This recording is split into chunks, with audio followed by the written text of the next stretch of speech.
il y a encore des places devant pour ceux qui ne nous verront pas du tout et qui sont tout là-bas, parce que voilà, mais faites comme vous voulez. Je me sens un peu comme les prêtres à l'église qui disent il y a encore des places devant, restez pas au fond, les vrais chrétiens participent, mais faites comme vous voulez. Donc je lance l'introïque. Mai 68 et le bien commun, donc à la base on voulait faire un colloque sur le bien commun, et on s'est rendu compte qu'on allait le faire en mai 2018, on s'est dit c'est vraiment trop bête, il faut qu'on saisisse l'occasion. Et pourquoi est-ce que nous avons décidé d'accoler le mai 68 au bien commun? Axel Tisserand vient de le dire, François Marciac vient de le dire avec brio, il y a une disparition du politique, et cette disparition du politique, mai 68 en est l'éclatant tombeau plus qu'il n'en est le début. Et ce qui nous intéresse dans cette première table ronde, c'est de repartir à la quête du bien commun, parce que mai 68 a voulu malgré tout réinventer un bien commun. Il a réussi à accoucher de la société que nous connaissons, et c'est une catastrophe. Il a réussi à accoucher d'une succession de biens individuels accolés et d'un système de consommation qui fait que chacun est esclave de ses désirs, mais qui peut sans cesse les assouvir avec un système de production qui lui permet d'avoir accès à tous les désirs, y compris à ceux qu'il n'avait pas encore imaginés et que le système marchand lui fournit. Mais évidemment, il n'a plus du tout accès à ce vivre ensemble qu'on nous martèle, qui est censé être une des valeurs de la République et qui est quelque chose qui est devenu un horizon impossible à atteindre et même à concevoir. L'intérêt de cette première table ronde, c'est d'essayer de redéfinir le bien commun. Des définitions qui sont convergentes, peut-être concurrentes, certainement complémentaires, puisqu'il est compliqué aujourd'hui de définir un bien commun qui soit strictement maurassien, il est compliqué de définir un bien commun qui soit strictement contemporain, il est compliqué en fait de définir un bien commun qui vaudrait pour tous, pour tout le monde, quels que soient les temps, quels que soient les lieux. Donc c'est pour ça que nous allons d'abord demander à Stéphane Blanchenet, président du comité directeur d'Action française, auteur du remarquable petit dictionnaire maurassien, qui est en vente à la librairie, je dis ça comme ça, et ceux qui ne veulent pas venir au premier rang pour écouter le sermon, en tout cas, sont censés donner la quête tout à l'heure. Donc, de définir le bien commun selon, non pas la plus stricte obédience maurassienne, mais en tout cas selon ce que Maurras a posé sur ce qu'est la société et le bien qu'elle est censée produire pour chacun de ses membres. Très bien. Donc je fais le maurassien de service, comme d'habitude. Ça me convient bien. Et voilà, donc je vous propose, si vous voulez, avant de repenser le bien commun, de le penser tout court. Et, comme tu viens de le dire, de l'envisager d'un point de vue maurassien, parce qu'il y a un point de vue maurassien sur le bien commun, même si Maurras emploie plus volontiers les expressions intérêt national ou intérêt général. Alors qu'est-ce que le bien commun? Alors pour le définir simplement, je me référerai à la tradition thomiste, puisque le bien commun, en fait l'expression nous vient chargée de cet héritage donc aristotélicien et thomiste. Donc, le bien commun, c'est la cause finale, pour parler comme Aristote, c'est la cause finale de la société politique. C'est ce vers quoi doit tendre la société politique, la cité. C'est sa finalité. Et ce qu'elle n'est pas, c'est la somme des intérêts particuliers.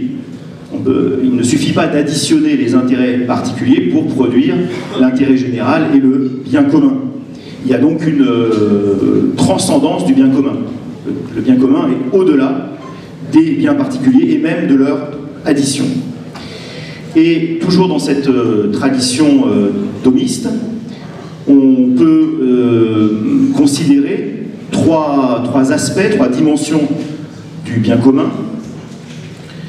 Le bien commun, c'est d'abord la paix extérieure. Il faut que la société soit défendue, qu'elle soit protégée. Le bien commun, c'est aussi la paix intérieure, ou la concorde, l'amitié politique. Et donc les gouvernements doivent procurer cette deuxième paix, cette paix intérieure, cette paix civile. Et enfin, et c'est là que le bien commun prend toute sa dimension spirituelle, puisque le bien commun, c'est aussi la possibilité pour les personnes, et le mot personne est très chargé de signification, d'atteindre elles-mêmes leur propre fin. Le bien commun doit permettre aux personnes d'atteindre elles-mêmes leur propre fin, d'un point de vue évidemment religieux, spirituel, moral. Il s'agit du salut. Du point de vue chrétien, c'est évident que la fin de l'homme, c'est le salut. Alors on voit bien déjà en arrivant à ce dernier point que la conception maurassienne va se heurter à une difficulté, puisque Maurras ne s'aventure pas sur ce terrain métaphysique et moral. Alors quel serait donc le rapport de Maurras et de l'action française au bien commun? Alors comme je l'ai rappelé tout à l'heure, on ne trouvera pas souvent l'expression bien commun sous la plume de Maurras. Faites l'expérience de prendre le dictionnaire politique et critique, il n'y a pas d'entrée à bien commun. En revanche, il y a une entrée à intérêt général, intérêt national. Mais finalement, tout ça a un sens. Parce que Maurras ne va pas chercher à redéfinir le bien commun. Il va l'accepter. Il va l'accepter de cette tradition antérieure, de cette tradition de la philosophie occidentale, antique, puis scolastique. Lui, son véritable sujet, ça n'est pas de définir le bien commun, c'est de le servir. Et de le servir au moyen de l'art politique. Alors là, je renvoie, vous connaissez sans doute tous le petit livre de Jean Madiran, La philosophie politique de saint Thomas, où Jean Madiran s'attache à montrer qu'il n'y a pas de contradiction entre la conception thomiste du bien commun et de la politique, et la conception maurassienne, c'est-à-dire cette physique sociale, avec un terme qui a une saveur très positiviste, parce que dans la politique, il y a deux facettes. Il y a la politique qui est, à travers le bien commun d'ailleurs, et notamment à travers le troisième aspect dont j'ai parlé tout à l'heure, qui est lié à un accomplissement qui est supérieur à la politique, à un accomplissement moral. Mais il y a aussi l'art de gouverner. Et l'art de gouverner, lui, c'est une techné, hein, c'est un art, donc il est totalement laïque, il est totalement profane. Et c'est dans cet art du gouvernement que se situe Maurras, et notamment sa proposition essentielle, le nationalisme intégral, c'est-à-dire la monarchie. C'est pour servir le bien commun que Maurras veut parfaire la science politique, et la conclusion à laquelle il parvient dans ce domaine, c'est que la monarchie sera le meilleur service du bien commun français, évidemment. Alors, je termine quand même en parlant un petit peu du sujet, pas seulement de penser le bien commun, mais de le repenser, en reprenant les trois points: la paix extérieure, la paix intérieure et la réalisation par les personnes de leur fin propre. Aujourd'hui, la paix extérieure, on voit bien qu'elle est en rapport avec le problème de la souveraineté, le problème des relations internationales, le problème géopolitique. Donc il y a un volet géopolitique pour repenser le bien commun, pour retrouver cette paix, cette sécurité vis-à-vis de l'extérieur, certainement en sortant de la logique des guerres idéologiques au nom des droits de l'homme, pour revenir à une conception de la politique étrangère qui serait au service de l'intérêt français, d'abord. En ce qui concerne la paix intérieure, eh bien là, on peut mettre en connexion le bien commun avec le délicat problème contemporain de l'identité, puisqu'aujourd'hui, la société française est fractionnée par le multiculturalisme, et il faut qu'elle retrouve une unité, donc sans laquelle il n'y aura pas de concorde, de filia, d'amitié politique. Et en ce qui concerne la réalisation par les personnes de leur fin propre, évidemment, en tant que mouvement laïque, nous nous arrêtons à ce stade justement en considérant que ce n'est pas à nous de définir quelles sont ses fins, puisque comme Maurras, finalement, aujourd'hui c'est la même chose pour nous, nous recevons les conceptions morales de la tradition, parce que nous défendons cette tradition. Nous ne cherchons pas à la justifier ni théologiquement ni métaphysiquement, ce n'est pas notre objet, mais nous la recevons et nous nous proposons de la défendre. Voilà, je vous remercie.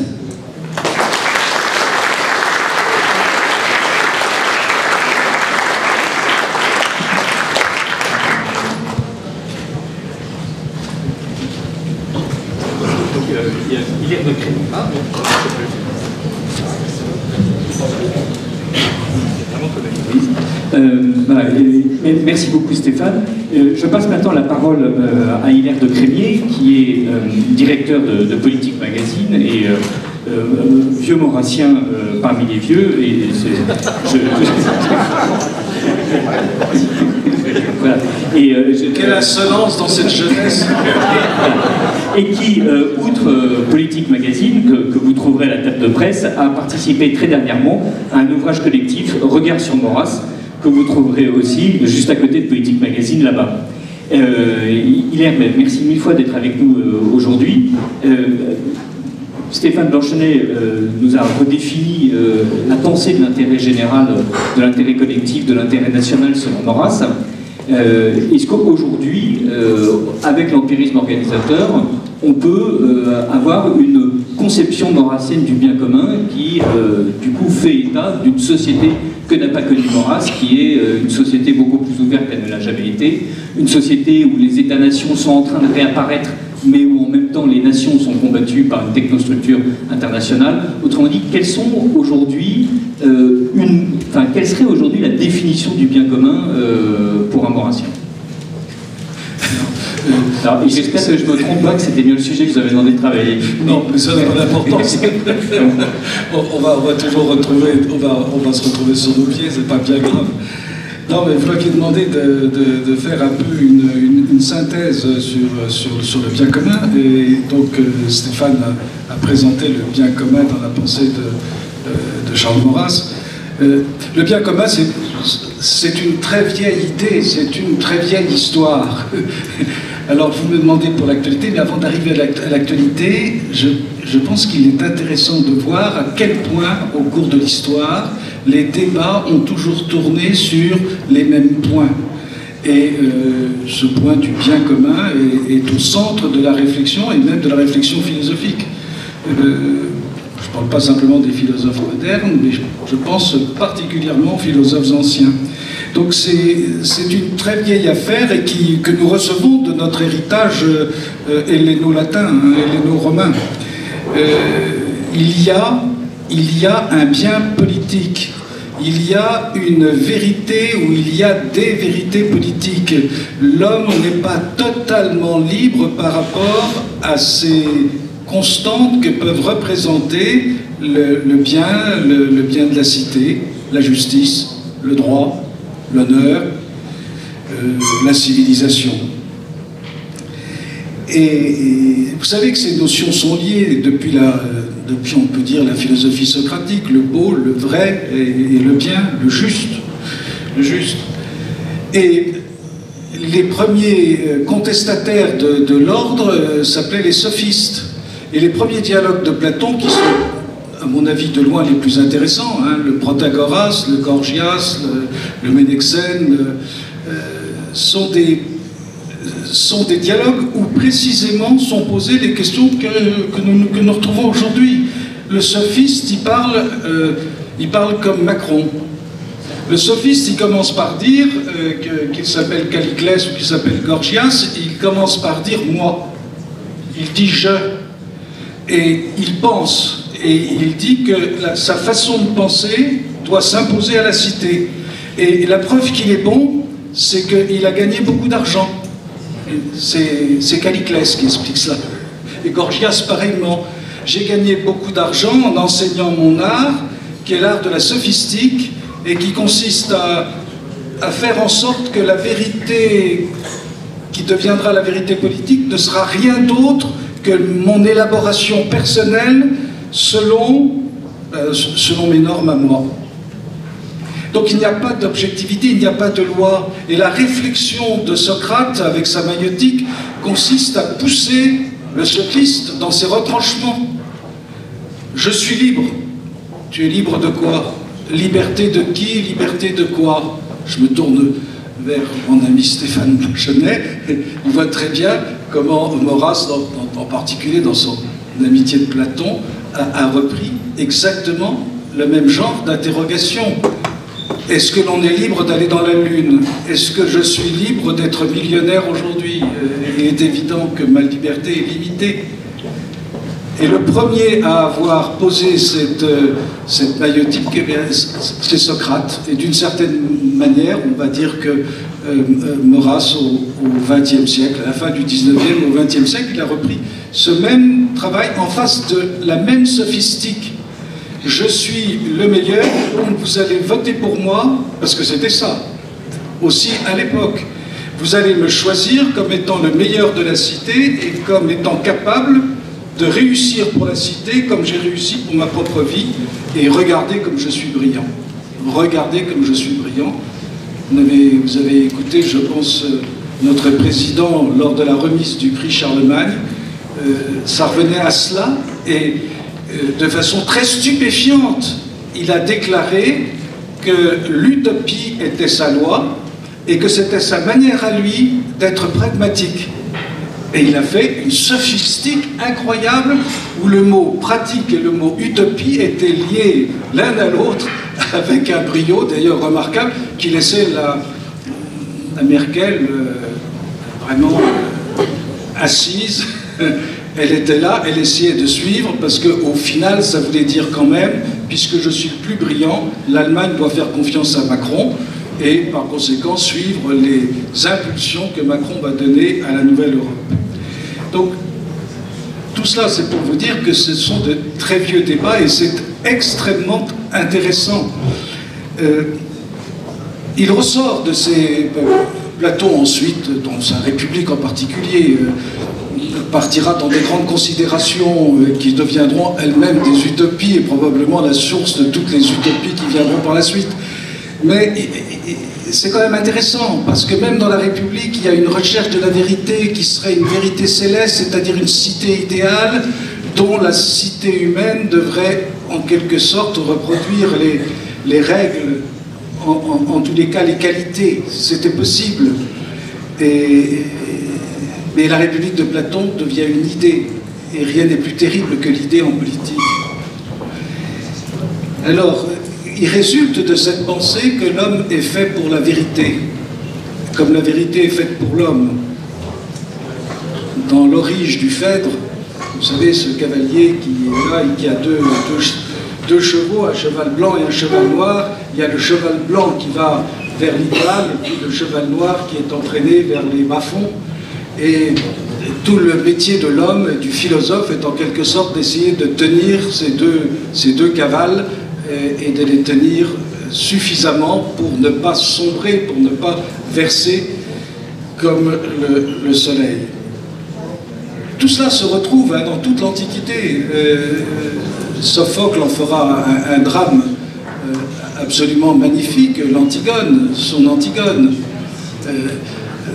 Maurras on a écrit un magnifique poème à Antigone, vierge mère de l'ordre, et où on voit de fait ce débat entre le créon qui impose sa loi, ce sont ces décrets qui contreviennent aux vieilles lois de la cité et à la tradition religieuse, on veut qu'on enterre ses morts, lui refuse l'enterrement des morts, et du coup il y a la confrontation entre Antigone, la sœur des deux frères qui se sont entretués, et puis Créon qui tient le pouvoir et qui impose sa loi, mais qui est la loi de son pouvoir, de sa conception personnelle du pouvoir. Et les dialogues étaient extrêmement intéressants. Crois-tu que tes décrets soient suffisamment puissants pour renverser les divines lois non écrites? Et Antigone se présente comme la Vierge Mère de l'ordre, mais de l'ancien ordre social, de l'ordre de la cité, et en même temps de l'amour. Ude sunectei nella sun fila nefun, je suis né non pour la haine, mais je suis né pour l'amour, pour aimer. Je suis né pour aimer. Alors, voilà notre tradition. Et vous avez parallèlement l'autre tradition qui nous vient de la Bible. Et là, ce n'est plus une recherche de l'homme, c'est une révélation de Dieu. Mais c'est aussi une vieille affaire, parce que dès le premier jour, ou dès les premiers jours, il a fallu qu'à la loi de Dieu, eh bien, Adam prétende de substituer sa propre loi à lui, et c'est le drame de l'humanité. Mais étonnant, Dieu se révèle, il révèle sa loi, et il se révèle, et finalement il se révèle en un homme qui est Jésus-Christ, et qui se présente comme le nouveau chef de l'humanité. C'est extrêmement intéressant, parce que vous voyez bien que les deux traditions se recoupent. Il y a un superbe discours de Benoît XVI sur la question, où Benoît XVI, faisant toute une apologétique pour le monde contemporain, montre que ce n'est pas pour rien que Jésus-Christ est né dans le monde helléno-romain, au moment précis où il devait naître, pour recueillir en quelque sorte les deux traditions. Et même Benoît XVI allait très loin, puisqu'il disait quelque chose que Maurras pensait profondément, en tous les cas que personnellement je pense profondément, à savoir que ce n'est pas pour rien que les derniers écrits de la Bible, comme les évangiles eux-mêmes, ont été rédigés en grec. En grec. Et Benoît XVI insistait en grec. Ces points sont importants parce que c'est de là que va naître notre tradition royale. La monarchie mettra, je ne vais pas vous faire un cours sur la monarchie française, mais la monarchie mettra évidemment des siècles avant de s'élaborer et de voir apparaître pratiquement au 9e, 10e siècle avec les Capétiens. Mais c'est une longue réflexion sur ces deux traditions. Et c'est une réflexion qui est une dynamique en même temps, et c'est une dynamique historique.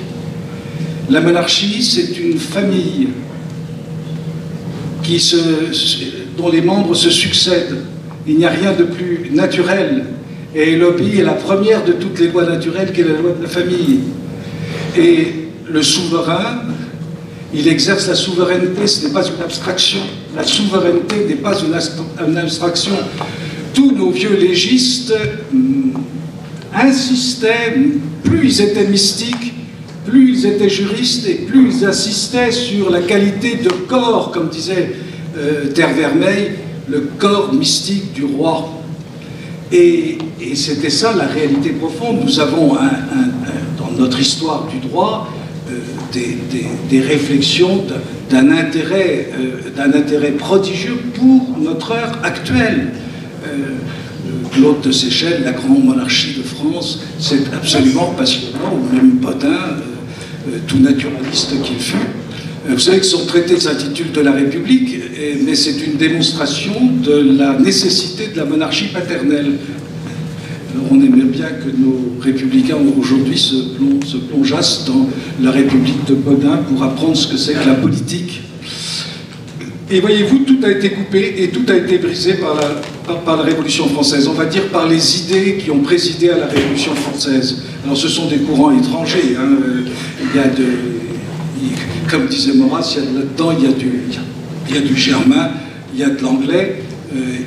Il pensait il essayait de minimiser la part du français et il appelait Rousseau un Suisse pour éviter de penser qu'il avait passé la plus grande partie de sa vie en France et qu'il avait vécu au milieu des aristocrates français, dont il a d'ailleurs influencé les mœurs de façon considérable. Mais c'est terrible parce qu'à ce moment-là, c'est l'idée qui l'emporte.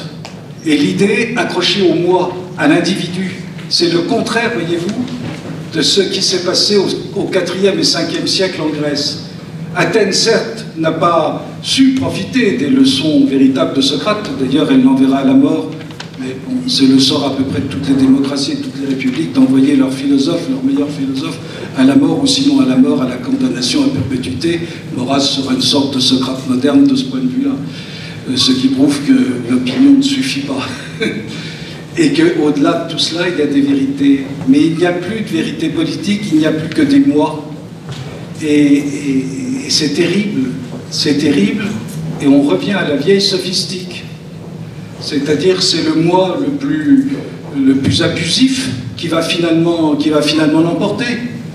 Et Maurras montrera à quel point cette sophistique républicaine va entraîner une dérive, non seulement dans la société, mais entraîner des désastres encore dans la politique française.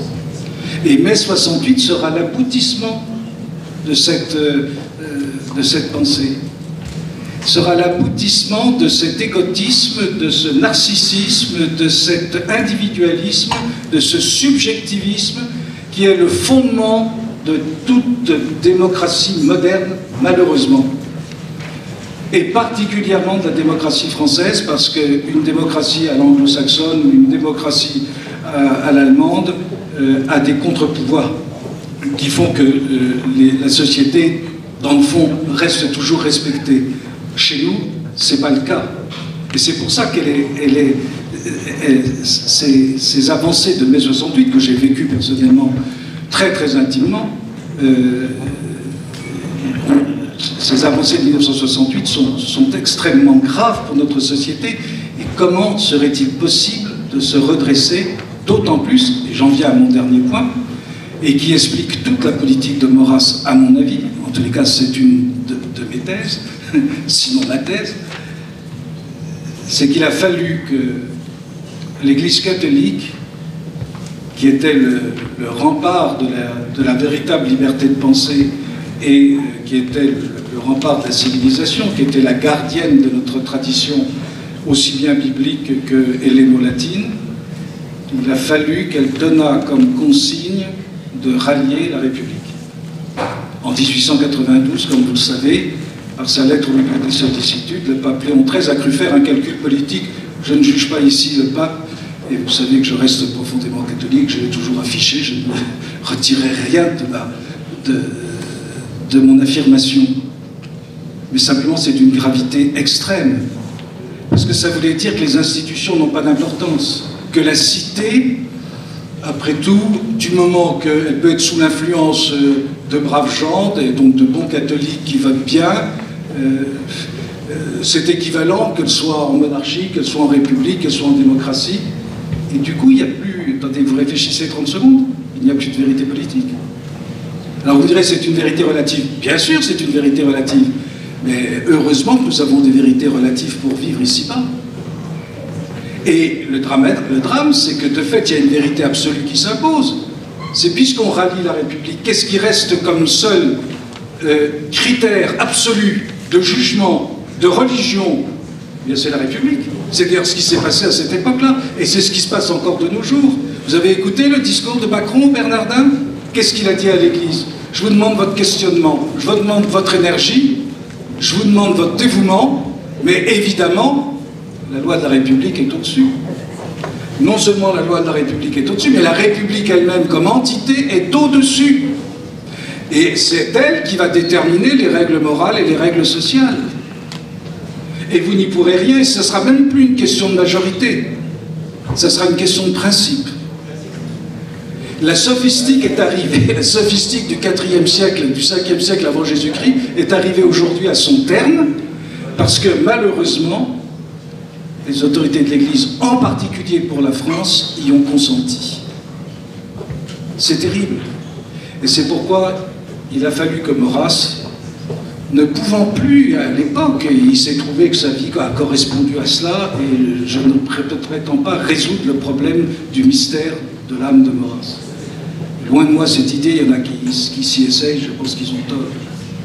Mais ce qu'il y a de sûr, c'est qu'à partir du moment où vous avez une nécessité politique qui s'impose et qui est évidemment le retour d'un roi et d'un principe dynastique dans notre pays pour que nous ayons une politique cohérente et que nous ayons une famille souveraine, à partir du moment où ça devient impossible, qu'il n'est plus possible d'y songer en nom Dieu ou en nom Sacré-Cœur, qu'il n'est plus possible de faire ce que fait Jeanne d'Arc. On va célébrer Jeanne d'Arc. Notre Premier ministre va à la fête johannique, très bien. Mais qui en tire la leçon? Qu'est-ce qu'elle a fait, Jeanne? Elle n'a fait qu'une chose. Elle a ramené le roi, en nom Dieu.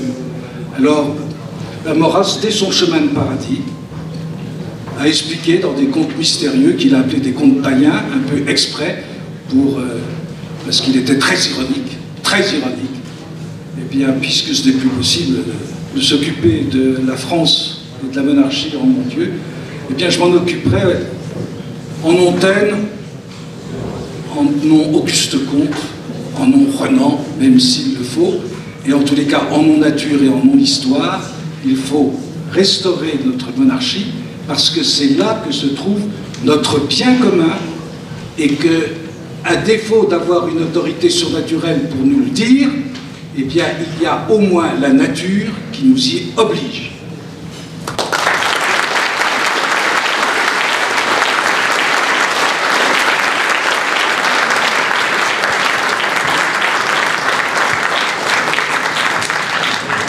Je ne regrette pas de m'être trompé dans mes questions, la réponse était remarquable.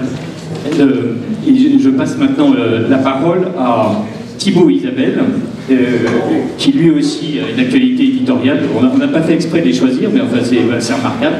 Et qui est rédacteur en chef de la revue Crisis, qui est universitaire, et qui a publié Pierre-Joseph Proudhon, L'anarchie sans le désordre, qui évidemment résonne particulièrement avec ce qu'on peut entendre sur mai 68 aujourd'hui.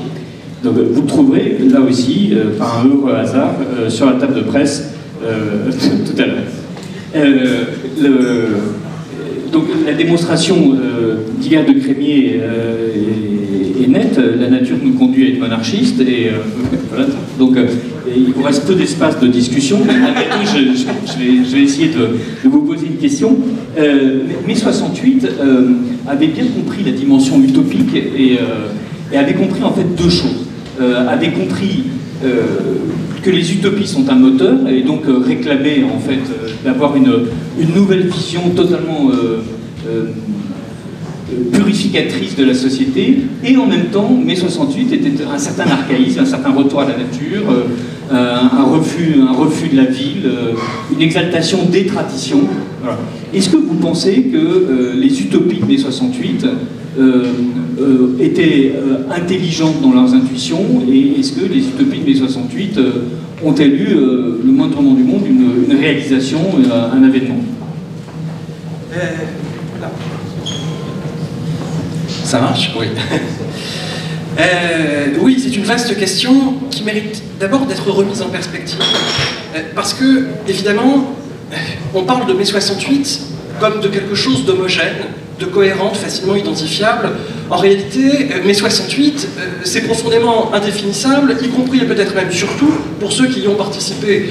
Quand on lit les témoignages d'intellectuels de l'époque qui ont joué un rôle plus ou moins moteur dans les événements de 68, on voit bien qu'avec 10 ans, 20 ans de recul, ils ont beaucoup de mal eux-mêmes à porter un jugement positif ou négatif sur les événements de 68, tout simplement parce qu'ils y trouvent rétrospectivement du bon, du mauvais, parce que ce mouvement était une véritable explosion sociétale qui partait dans beaucoup de directions en même temps et qu'on aurait beaucoup de peine à analyser.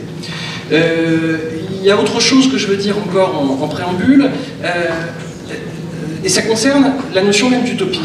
Bien sûr, il y avait un aspect utopiste dans mai 68, et il y avait souvent aussi un aspect infantile, voire adolescent, qui n'est pas niable, et qui a composé probablement l'essence même de la composante majoritaire, la plus visible de mai 68. Mais si utopie, ça veut dire chercher à mettre en place un système politique, ou une société, ou un mode de fonctionnement économique en rupture avec ce que nous connaissons, alors tous ceux qui cherchent à faire évoluer la société sont des utopistes. Il y avait réellement, dans le mai 68 intellectuel, une volonté de réforme politique qui était profonde, qui était sérieuse, qui n'était pas adolescente et qui mérite d'être prise en considération. Ces réformes, ces orientations politiques, elles étaient là encore très diversifiées. Il y avait des trotskistes, il y avait des maoïstes, il y avait des libertaires, il y avait aussi des tenants d'un socialisme alternatif, hétérodoxe, comme les représentants du groupe Socialisme ou Barbarie. C'était des composantes très, très diverses, qu'on ne peut pas résumer et englober avec un jugement unique. C'est vraiment essentiel parce qu'on a toujours tendance, selon moi, à être caricatural dans l'analyse de mai 68, pour en penser du bien ou pour en penser du mal. Il est impossible de penser du bien ou du mal globalement d'un mouvement aussi riche et aussi complexe. Et il faut avoir conscience du fait que les aspirations d'une partie au moins du mai 68 intellectuel, et je pense de la partie dominante du mai 68 intellectuel, ne correspondent pas exactement à ce qu'on imagine. Quelqu'un comme Edgar Morin, on peut en penser du bien, on peut en penser du mal, mais quelqu'un comme Edgar Morin, par exemple, disait lui-même que mai 68 avait constitué une rupture à la fois avec la droite et avec la gauche. Parce que mai 68, les intellectuels de mai 68 percevaient souvent la gauche comme les représentants finalement du vieux monde, comme une partie des représentants du vieux monde.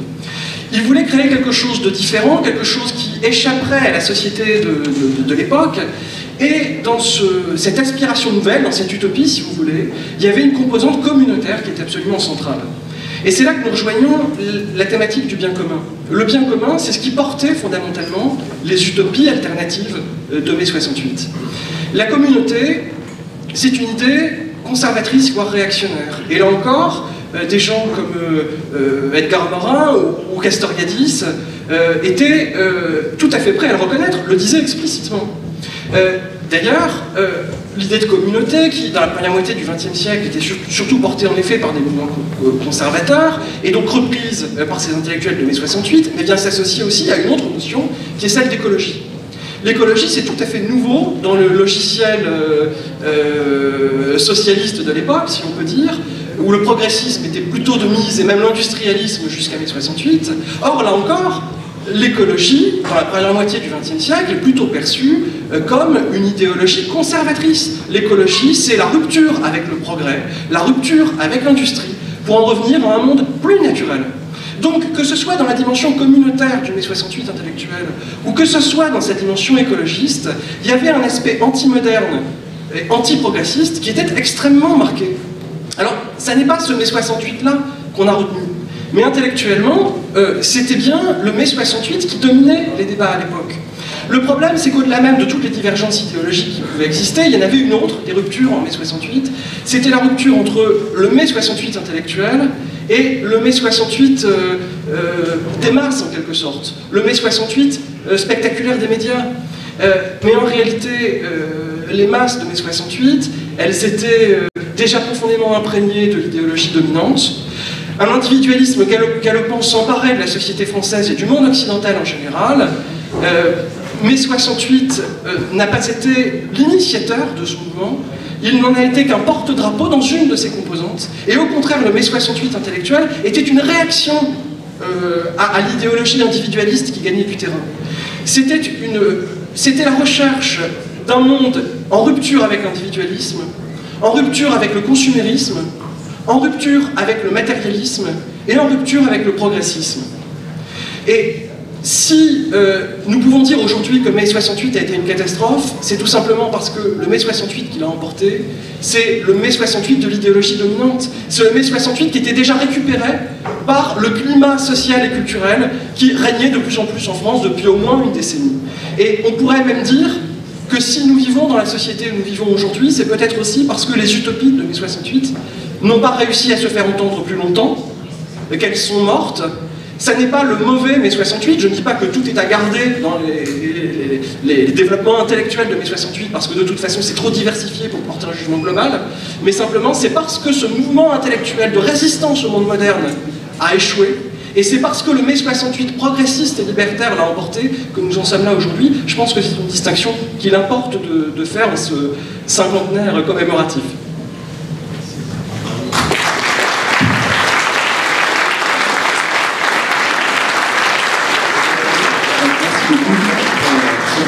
Je rappelle aux autres orateurs que j'ai donné le droit d'être totalement en désaccord avec tout ce qui vient de s'exprimer, par les uns ou par les autres. Je réserve ma question pour tout à l'heure, mais le fait qu'il y ait deux mai 68, enfin qu'il y ait eu deux tendances dans mai 68 et que l'une l'ait emportée est nette, je ne suis pas certain que les utopistes qui proclamaient la nécessité d'un retour à la communauté ne proclamaient pas plutôt la nécessité d'un retour à une collectivité et avaient décidé de mobiliser pour y arriver les moyens classiques du totalitarisme révolutionnaire qui consiste à éliminer la mauvaise partie de la population sous prétexte d'assurer le bonheur de la seconde, ce qui me paraît être assez éloigné du bien commun quand même. Je peux vous répondre? Oui, quand même. Peut-être après, parce que moi je suis sur des choses à rajouter. Voilà, on va d'abord écouter Frédéric Rouillois qui par hasard, a écrit un bouquin voilà, qui s'appelle Le Dictionnaire du conservatisme, qui est aussi disponible à la table de presse, qui, à part ça, est un universitaire, comme est Thibaut Isabelle, et qui est l'initiateur de la fondation du Pont Neuf, think tank conservateur, qui va bientôt rénover toute la société avec la même force que mai 68 a pu le faire. Et donc, j'avais demandé... Et on se méfie en médiation de communauté. Tout à fait. Et donc, Frédéric Bouillois va répondre obliquement à Thibaut Isabelle, et puis après, let's fight. Fight, on verra. Enfin, et je crois que tu m'avais demandé de parler de... Mai 68 et les institutions. Bien. Eh bien. Bien, pas du tout. Alors, le sujet est évidemment impossible, comme tout ce que demande notre ami Philippe Ménard. Deux, trois petites choses tout de même à ce propos. Tout d'abord, pour noter que entre institutions et biens communs, il n'y a pas de rapport nécessaire. Malheureusement, il y a des mauvaises institutions. Des institutions qui, par conséquent, se fichent éperdument du bien commun et même vont en sens inverse. Il y a simplement un lien souhaitable. Et ici, je renvoie effectivement à ce que disait Stéphane et Hilaire, notamment sur cette notion de cause finale.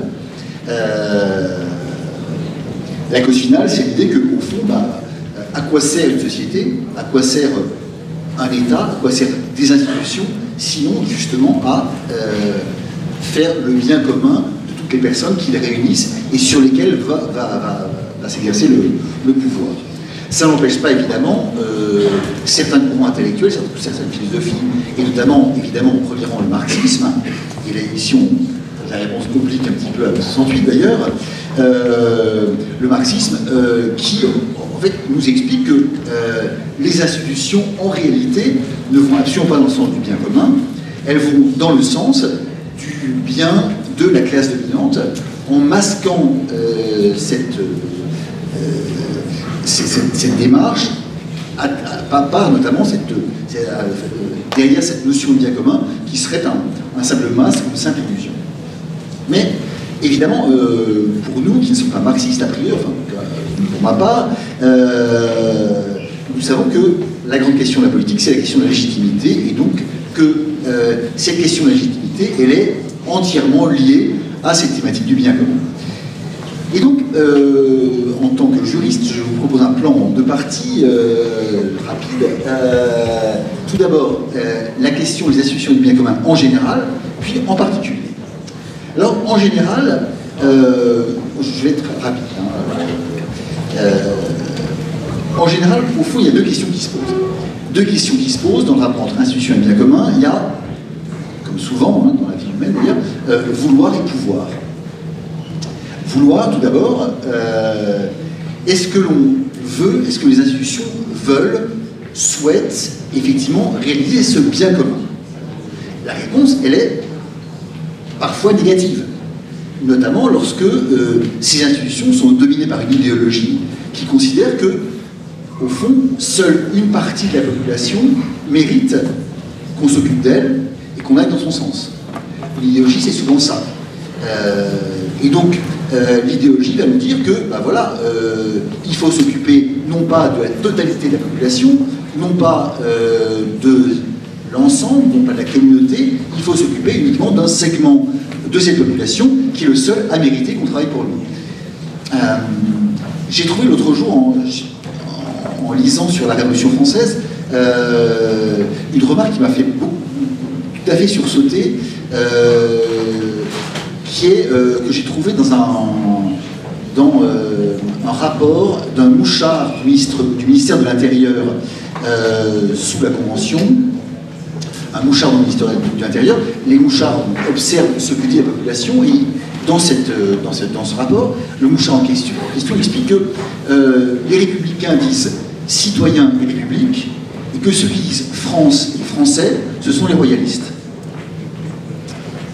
On peut réfléchir à cette remarque ancienne. Bref, il y a des idéologies qui pensent qu'effectivement, il faut travailler pour un segment de la population et non pas pour la totalité.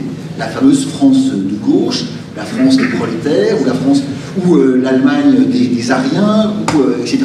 Tout ça nous montre bien que le bien commun n'est pas forcément désiré par les institutions. De même, il y a la question fondamentale et à laquelle on a tenté un petit peu de répondre, mais qu'est-ce que c'est que ce bien commun? Est-ce que ça n'est pas une illusion? Est-ce que le bien commun peut être défini de manière stable? Est-ce que ça n'est pas quelque chose qui est une vérité de tel ou tel côté du fleuve, des Pyrénées? C'est un vrai problème. On a parlé tout à l'heure de cause finale.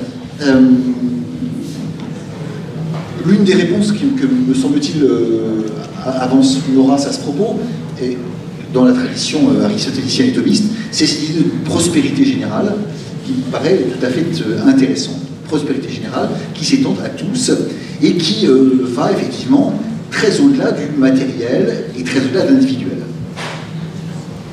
Donc, premier point, vouloir. Deuxième point, pouvoir. C'est bien gentil de vouloir faire le bien commun, mais est-ce qu'on peut le faire? Est-ce qu'on a les moyens de le faire? Et là se pose évidemment la question tout à fait cruciale de l'efficacité du système politique, l'efficacité du pouvoir. Dans bien des cas, on s'aperçoit que un système politique est plein de bonne volonté, il a des intentions tout à fait louables, mais qui ne parvient absolument pas à les réaliser. Là encore, c'est le regard que Maurras porte éventuellement sur la République ou sur certaines formes de République, mais également sur certaines formes de monarchie. Toute monarchie n'est pas bonne et toute monarchie ne dispose pas des moyens nécessaires pour réaliser le bien commun. Toute république n'est pas bonne non plus, toute république n'est pas forcément mauvaise non plus, enfin, c'est un problème. Maurras en vient aussi. La question c'est ça. La question c'est est-ce qu'on peut? Est-ce qu'on peut? Est-ce qu'on a les moyens? Est-ce qu'on est armé pour réaliser ce bien commun? Question absolument capitale. Voilà un petit peu la problématique générale, si vous voulez. En général, institution et bien commun posent ces deux questions, vouloir et pouvoir. Maintenant, en particulier, nos institutions à nous. En quoi répondent-elles à ces deux questions? À ces deux questions essentielles. Et ici, je pense qu'on pourrait distinguer peut-être entre les institutions telles qu'elles ont été conçues, imaginées au départ, et telles qu'elles sont devenues. Telles qu'elles ont été imaginées au départ, à certains égards, on peut être assez séduit par ce qui se passe. Par ce qui se passe en 58, c'est-à-dire il y a exactement 60 ans, 10 ans avant mai 68, on peut être assez séduit, comme l'ont été d'ailleurs un grand nombre de monarchistes, un grand nombre de maurassiens, et en premier lieu, bien sûr, Pierre Moutan, qui regarde avec beaucoup d'intérêt ce qui se passe lors de cette révolution de 58. Une révolution initiée par Gérard Leclerc, nous le rappelait hier soir sur TV Liberté, initiée par le général de Gaulle, que le comte de Paris considérait comme le type même de l'officier maurassien, et le général de Gaulle qui, lorsqu'il revient au pouvoir, écrit expressément dans son journal, le soir même où il arrive au pouvoir, donc le 29 mai 58, que enfin il va avoir la possibilité de rendre à la France la stabilité et l'unité qui lui manquent depuis 1789. Il dit ça expressément. Là, c'est quand même c'est pas rien. Et non seulement il le dit, non seulement il l'imagine sous son képi, mais il l'écrit et il va le publier, et c'est quelque chose que vous retrouverez dans le volume premier de ses mémoires d'espoir, la deuxième série des mémoires du général de Gaulle. Rendre à la France son unité et sa stabilité, rendre à la France ce qu'elle a perdu depuis 89, c'est-à-dire en fait établir les conditions du bien commun. Et c'est comme ça également que De Gaulle, même que Michel Debré par exemple, décrivent la Constitution de 58, la Constitution qui va bientôt être celle de la Ve République, lorsqu'ils expliquent que voilà, il faut rendre une tête à l'État. Alors évidemment, rendre une tête à l'État, on sait ce que ça veut dire. Hein, rendre une tête à l'État, autrement dit, rendre une tête à la femme sans tête, rendre une tête à la République, c'est quelque chose qui est très, enfin, en rapport direct justement avec notre problématique du bien commun et notre problématique de la monarchie. Donc la séduction qu'éprouve un Pierre Boutan, par exemple, face à cette révolution de 58 et face à ces institutions qui sont mises en place à ce moment-là, est tout à fait compréhensible et tout à fait en rapport donc, avec cette thématique des institutions et du bien commun. Malheureusement, dans 5e République, il y a République, et si on regarde maintenant ce qu'est devenu effectivement ce système révolutionnaire, cette monarchie républicaine, comme le général de Gaulle l'appelait, aussi bien en public qu'en privé d'ailleurs, qu'en tout cas ce qui est devenu cette monarchie républicaine, et bien évidemment, on est fortement déçu. Déçu sur les 2 points que j'évoquais dans la première partie. Peut-elle, veut-elle? Peut-elle? Théoriquement oui. Théoriquement oui, elle a les moyens de le faire. La Ve République est armée, au fond, comme une monarchie. C'est une monarchie je dirais presque en puissance. Il manque un roi à la place du président de la République, mais il suffirait de cela. Elle a les moyens, le roi peut agir, le chef de l'État peut agir dans le bon sens, dans le sens du bien commun. Ou du moins, il le pouvait avant, évidemment, et ici je renvoie à ce qui a été dit par mes prédécesseurs, il le pouvait avant la dérive européenne et avant cette espèce de renoncement à la souveraineté qui, évidemment, change à peu près tout. Qui change à peu près tout, je dis bien à peu près. À peu près, dans la mesure où, là encore, regardons ce qui se passe vraiment. Et ce qui se passe vraiment, c'est par exemple le Brexit. Le Brexit qui nous montre que la souveraineté n'est pas perdue. La souveraineté, elle n'est plus qu'en puissance, mais elle peut à nouveau être en acte. Il suffit pour ça de le vouloir.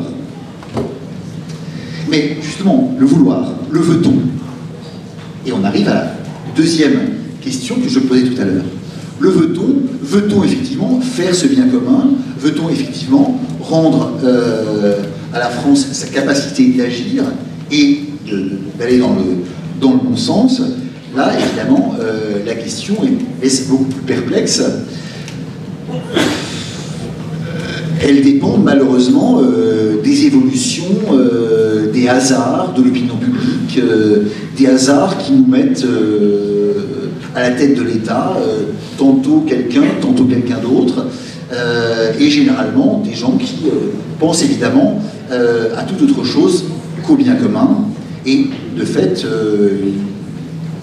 même si à certains égards on peut être intéressé, voire séduit, quoique très méfiant à l'égard de notre nouveau président de la République, il est clair que ce qu'il a dit au Bernardin, ou ce qu'il a dit à la Sorbonne, ou ce qu'il a dit l'autre jour devant Mme Merkel en recevant le prix Karl der Große, et notamment cette thématique de l'utopie, laisse un petit peu, voilà, un peu perplexe et surtout un peu sceptique quant à sa volonté véritable d'aller dans le sens du bien commun et d'aller dans le sens d'autre chose qu'un rêve fou, plein de démesure et d'hubris.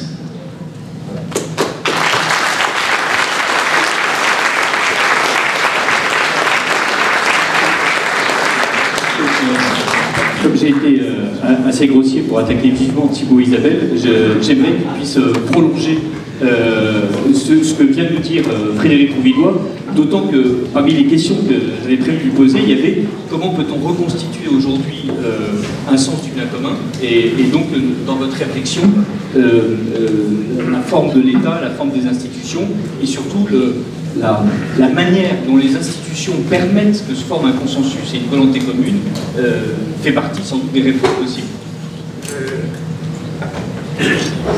Oui, ça marche, ça y est. Oui, d'abord, je veux tout de même rebondir un tout petit peu sur ce que vous avez dit tout à l'heure, et ensuite je réponds plus directement à votre question.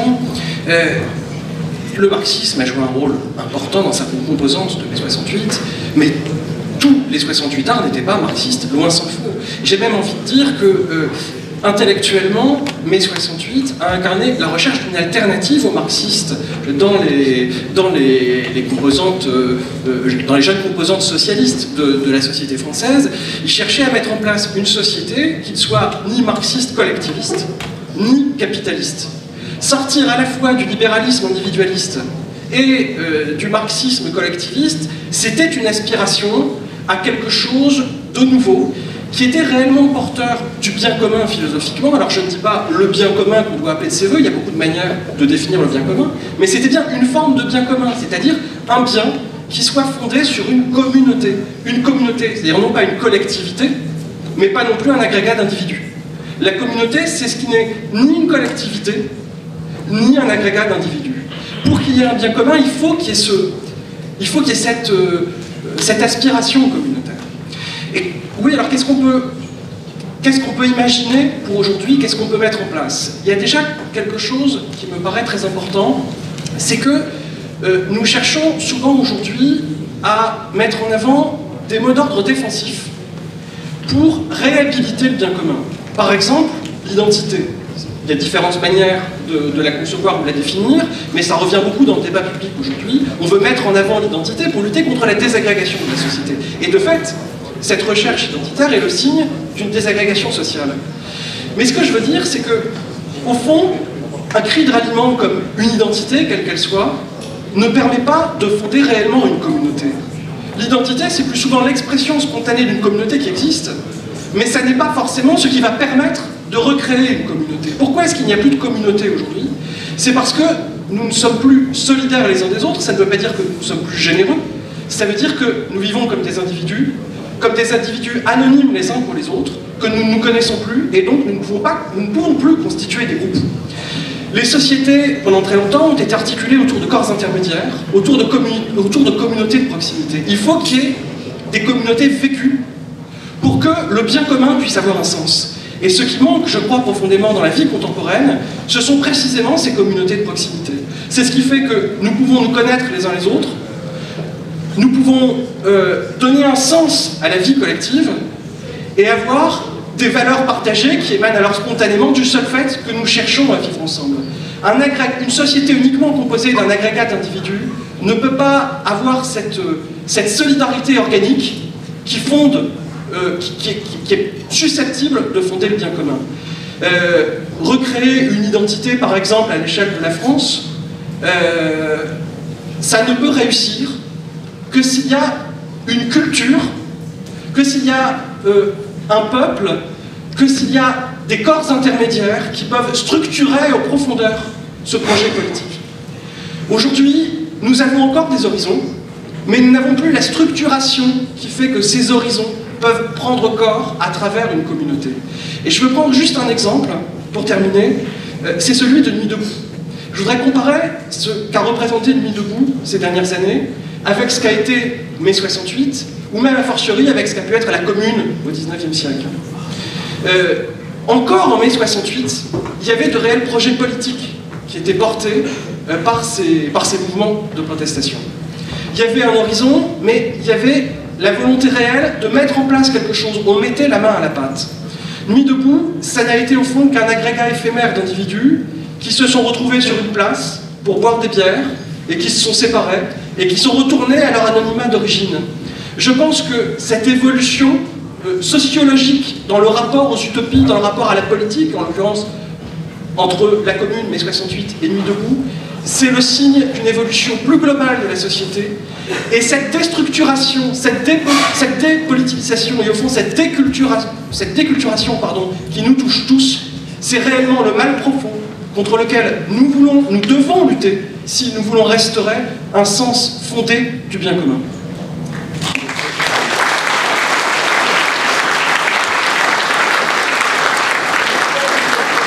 J'aurais une question qui s'adresse à celui qui veut s'en emparer et qui rebondit sur ce que vient de dire Thibaut Isabelle et qui me paraît tout à fait juste.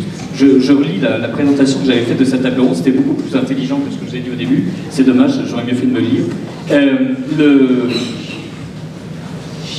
Il y a aujourd'hui effectivement une collection d'individus qui paraissent être tous agis parce que mai 68 a produit, à défaut de l'avoir pensé et désiré, c'est un principe de désir et une libido sans fin. Mais on voit que le politique a curieusement décidé de reconstituer un certain type de corps intermédiaires. Donc ce n'est plus l'Église, ce n'est plus les grandes corporations, mais aujourd'hui, ce qui agite le Landerneau, et ce dont Macron est le symptôme avec son mouvement de la République en marche, c'est la manière dont les entreprises deviennent les nouveaux corps intermédiaires. Et on nous dit maintenant que les entreprises qui sont censées assurer la parité homme-femme, les entreprises qui sont censées assurer le système de santé, les entreprises qui sont censées assurer la liberté, l'inclusion sociale, les entreprises qui sont en fait les véritables agents du gouvernement, sont en plus en passe de devenir des entreprises à mission.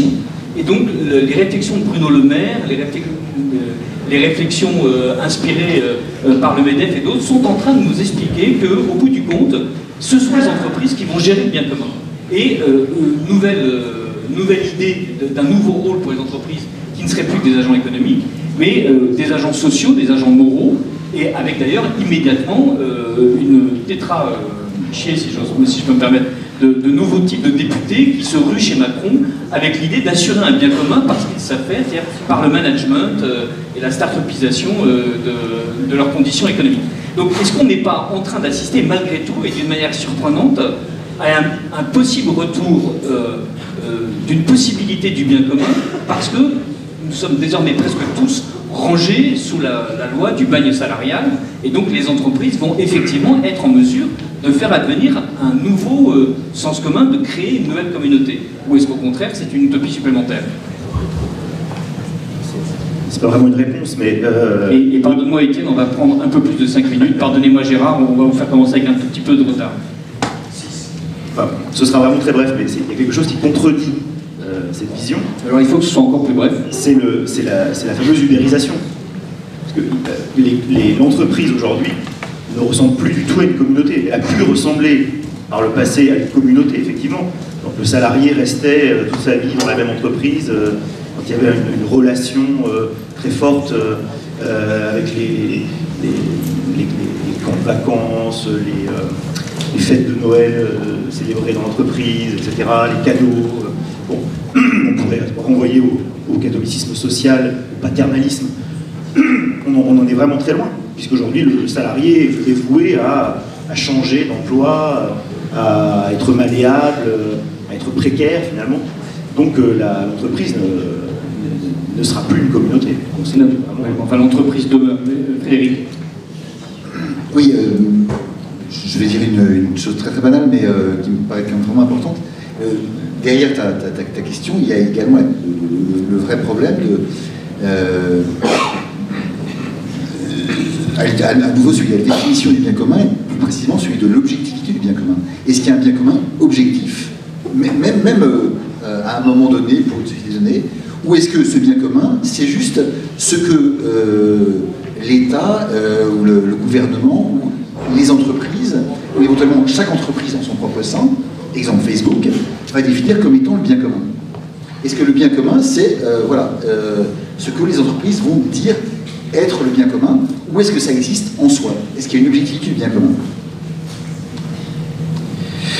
C'est Maurras qui posait une distinction entre le pays légal et le pays réel.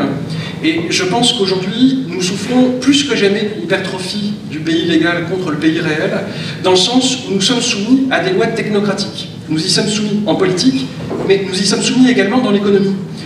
Lorsque vous avez de grandes entreprises, la plupart du temps mondialisées, qui prennent leurs décisions, ce ne sont pas les citoyens d'un pays réel susceptibles de fonder une communauté qui participe à ces décisions, c'est une technocratie économique. Nous sommes malades de ces technocraties économiques et je ne pense pas qu'il puisse exister un bien commun ou des communautés dans le monde économique tant que la règle d'or de notre économie sera fondée sur un fonctionnement planétaire, anonyme, technocratique, etc. L'économie traditionnelle fondée sur la petite paysannerie, le petit artisanat, ça oui, ça peut fonder un bien commun. Mais pas une économie qui fonctionne comme aujourd'hui, qui est à ce point anonyme et déterritorialisée. Je suis parfaitement d'accord.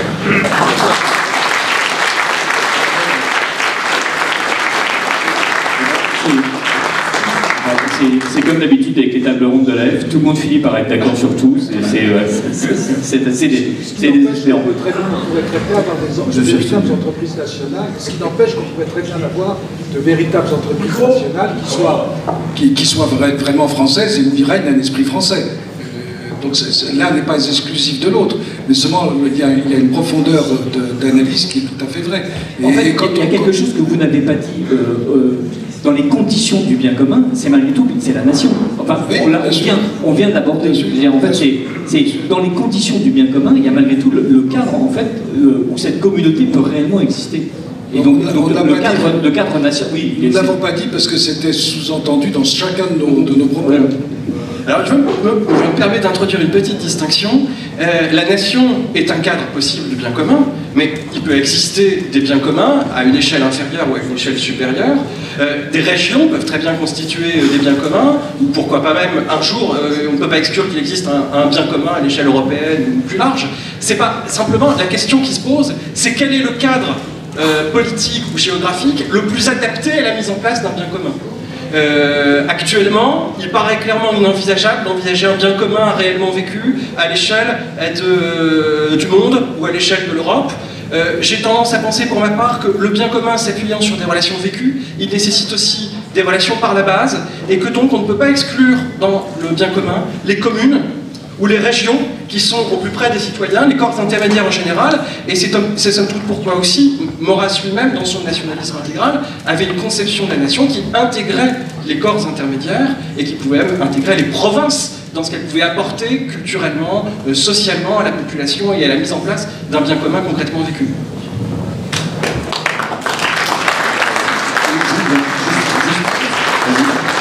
Simplement une petite citation, puisqu'on parle beaucoup de Maurras, qui est tirée de la Gazette de France du 15 janvier 1900. Je trouve vraiment intéressante parce qu'elle correspond à tout ce que nous avons dit.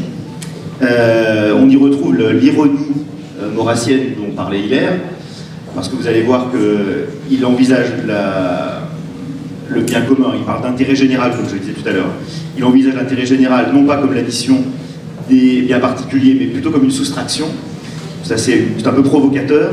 Et à la fin, il fait le lien entre le bien commun, l'intérêt général, et la légitimité. Donc la question des institutions. Donc, je lis, c'est très court, hein.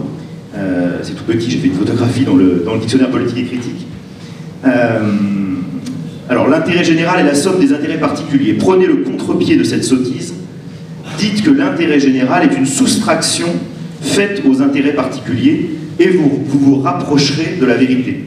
Cette soustraction ne se fait pas spontanément, mais d'autorité. C'est la première partie.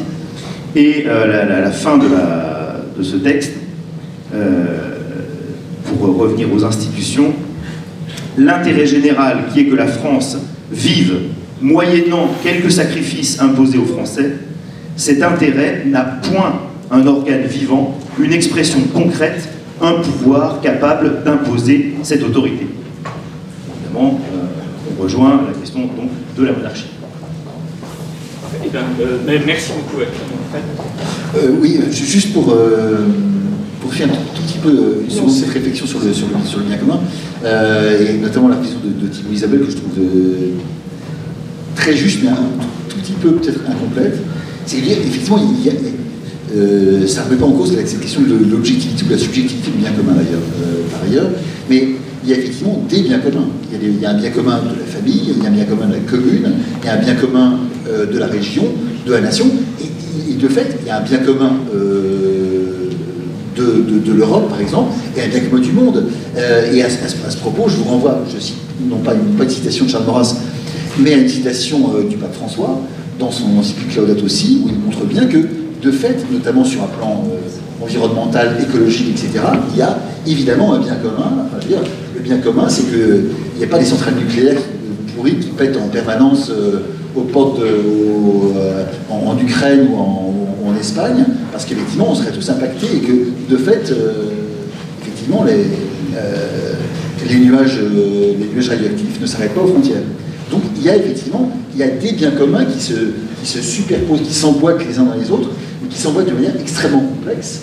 Et c'est ce qui rend la chose difficile à appréhender et en même temps évidemment passionnante. Oui, mais je pense que nous sommes d'accord. C'est justement, j'insistais sur la complexité de la notion de bien commun. On ne peut pas lui définir un centre, parce que si on lui définit un centre, on l'appauvrit. En réalité, le bien commun, il peut avoir une articulation, mais il a quand même besoin, pour être vécu, de s'exprimer. Oui, mais en même temps, et ça veut aussi dire que, au fond, il y a des communautés jusqu'à ce niveau-là. C'est-à-dire que vis-à-vis de la menace nucléaire, par exemple, il y a une communauté mondiale. Parfait. Bon, alors, merci mille fois à tous. Voilà, donc finalement, on n'est pas totalement d'accord, je suis rassuré. Je vous rappelle que pour la petite somme de 78,50 €, vous avez toute l'intelligence de ce qui vient d'être expliqué à votre disposition et vous pourrez emporter avec vous le souvenir merveilleux de ce colloque, du visage de vos interlocuteurs et leur pensée sous une forme rassemblée. Et à la page 85, il y a d'ailleurs une définition du bien commun sur 3 pages dans le dictionnaire du conservatisme. Voilà. Merci beaucoup.